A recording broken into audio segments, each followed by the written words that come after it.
What would you do if you were well known but faced with pressure to alter your standards? The case of John Deere, a manufacturer of agricultural equipment, is one where farmers have recently protested against their authority to fix the machinery. Although the government has nearly bowed to farmer demands, the key question is whether John Deere will weaken their policies in order to appease farmers.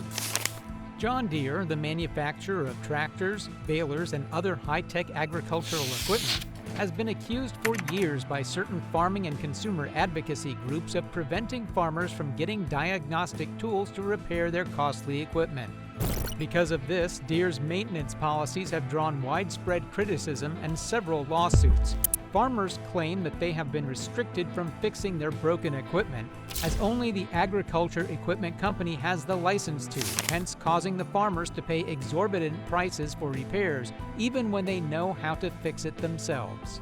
Even though there is growing support to legally grant farmers the right to fix their own machinery, state and federal progress has been slow due to a memorandum between Deere and the American Farm Bureau Federation. In exchange for Deere's pledges to provide farmers and independent repair shops with the information they need to fix machinery, the Farm Bureau promised to forego advocating for right-to-repair legislation. Agriculture is excluded from right-to-repair rules in states like California and Minnesota, and Colorado is the only state that still permits farmers to fix their own tractors after legislation was approved last year. A report by the Public Interest Research Group, which has led the charge in the struggle for right to repair, claims that the memorandum did not adequately address the problems farmers are facing. According to PIRG, repair materials sent to farms either omitted or redacted information required to independently complete repairs. A few years ago, a court rejected the tractor giant's attempt to have a farmer file a case regarding the right to repair policy. The Clean Air Act, which mandates that manufacturers give written notice that repairs may be made by any repair facility or individual, is another law that Democratic Senator Elizabeth Warren of Massachusetts is investigating in relation to Deere's policies. In this, Deere may have violated Section 5 of the Federal Trade Commission Act, which forbids businesses from deceiving customers or participating in unfair business practices, according to the FTC's investigation. The probe is good news for farmers, according to a statement from Nathan Proctor, Senior Right to Repair Campaign Director for PIRG's U.S. office. As a result, farmers must wait for an authorized expert to finish their work when they are unable to access the proprietary software tools needed for diagnosis or repair, according to Proctor. A delay could result in the loss of your harvest because the weather doesn't wait on a dealership's schedule. Nevertheless, farmers still express their displeasure. This isn't about tractors or factory jobs. It's about trust. Farmers in rural America know John Deere for its support. But with the repair monopoly and now the move to Mexico, many feel that the company is abandoning its roots. Farmers ask, how can we trust a company that makes it harder to fix our own equipment? It's a fair question and one that the company has struggled to answer. However, the Deere factory is gradually moving outside the U.S. Can we call this greedy? Almost anywhere in the globe, you can easily identify and locate farming equipment with the Leaping Deer trademark. You can observe this equipment used on farms if you travel to Europe, Asia, or Australia. In fact, they can even be found in Africa. They are simply that excellent. Even though John Deere is still situated in the United States, Germans in particular treat the corporation as if it is theirs. However, it is neither an attempt to impose a forced naturalization of an American icon, nor a national confusion.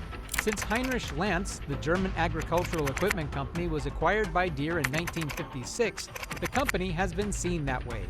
Not only that, the fact that there is so much dust-producing green and yellow machinery everywhere has also been beneficial. Nevertheless, the business became a major making great technicians. The business began modestly. It devised a plan that included asking qualified individuals to pay for the privilege of becoming technicians who had been approved by John Deere. Because the business approached it systematically, the work was well worth it. Unfortunately, the farmers didn't benefit from that. They would have to wait longer for their rigs to be fixed correctly. Without the proper tools and software, they couldn't easily fix the equipment on their own, costing them a lot either way. John Deere then realized it had the most important things: a solid reputation and high-quality machinery. Therefore, figuring out new ways to profit from farmers was the best course of action. After learning how adaptable software is, it began producing the same kind of equipment at several pricing points. You would receive everything if you paid the highest price. Otherwise, a paywall would have concealed some features. But that's not how they would frame it. For instance, through cost reductions and improved efficiency, the Precision Upgrades program guarantees a higher return on investment. The potential to improve sprayers that can precisely target only weeds is one example provided by the corporation. The price is $25,000. However, only with the accompanying software can farmers benefit from such wonderful features. Farmers can fight for the right to repair, but they cannot compel the top producer of farming equipment in the world to alter the way it produces its goods. Although many view John Deere's decision to allow third parties to repair the equipment its customers purchased last year as preemptive, the company took a slight back seat but avoided dealing with laws that could have prevented any kind of right to repair barrier.